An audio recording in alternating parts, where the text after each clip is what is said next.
Mr. President, we spoke just 6 days ago. In that time span, Russia has been using these Iranian drones to strike at civilians and the infrastructure. What do you think can and should be done to stop this? Israel has a very special technology for fight against Iranian drones. And this is the global solidarity of the whole free and democratic states. We definitely wait from Israel and the United States the new anti-drone technology. And Ukraine pay a very high price for that, because only this morning the Ukrainian were killed, including the couple with the pregnant women who were killed on the ruined their houses. And with this situation, I'm absolutely confident that the decision for fight against Iranian drones would be immediate. I just want to remind you that we should bring the Iran for responsibility with a sanction.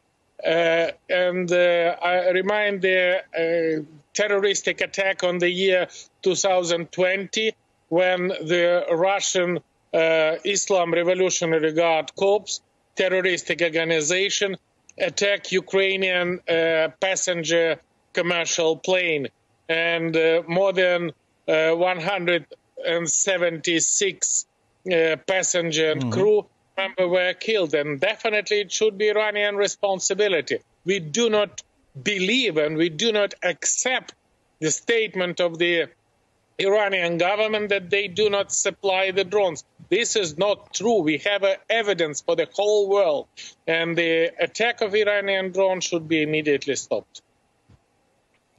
Mr. President, I do want to remind folks that you are essentially the creator of the modern Ukrainian armed forces under your administration.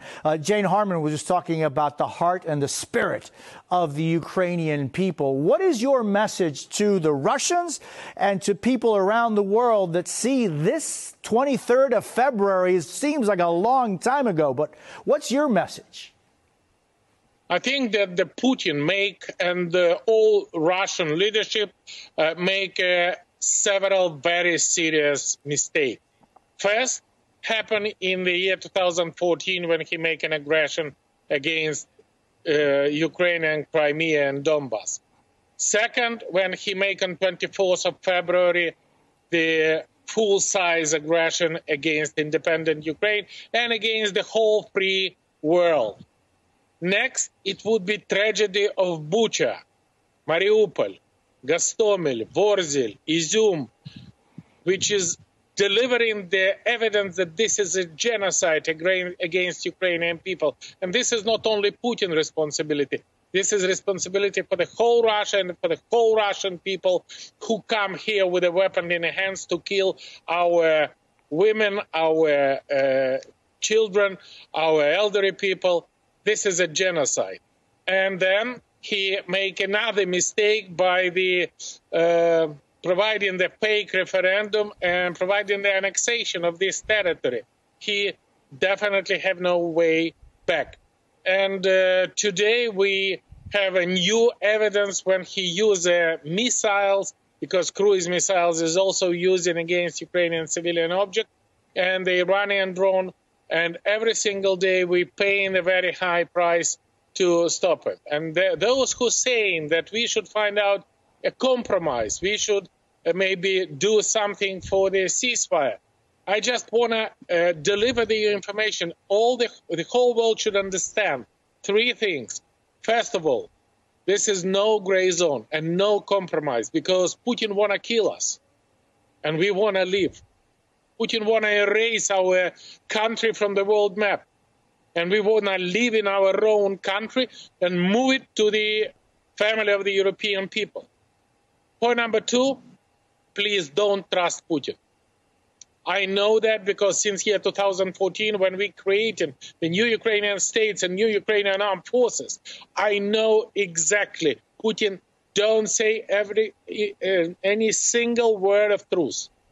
And with that situation, we should act, because Putin understands only strength, and Putin go as far as we allow him to go, because We are fighting now for the whole democratic and free world. And please help us to save you, help us to invest in your own security. And point number 3, please don't be afraid of Putin.